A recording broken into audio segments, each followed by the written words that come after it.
চায়নার একটা দেখায় ওই যে ট্রেন স্টেশন, হ্যাঁ, এটা হচ্ছে ওরকম বড় কোনো শহর না যে আপনার একবারে কি বলে একবারে ঝাঁকানাকা থাকবে আর কি, পুরো ঝিকঝাক। এটা হচ্ছে মানে একটা প্রভিন্সের মেইন সিটি আর কি। আর আপনার দেখায়, সাইজটা দেখায় যে ট্রেন স্টেশনটা কীরকম।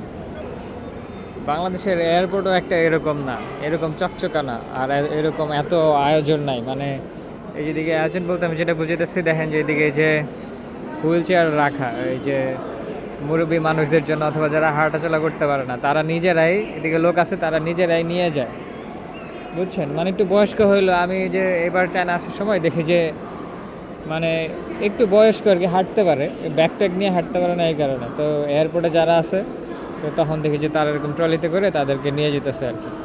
একটুখানি রাস্তা মনে করেন যে হাঁটতে বললে, তখন মনে করেন যে গেট দিয়ে যাবো, তখন বললে ওইটা ঠিক হাইটা যেতেছে।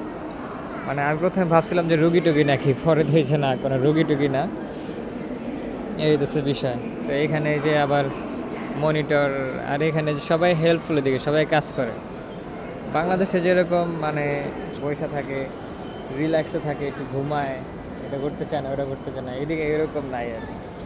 এখানে যেটা করে, এদেশে সবাই কাজের প্রতি একটু সিরিয়াস, বেশি সবাই কাজের প্রতি সিরিয়াস এখানে।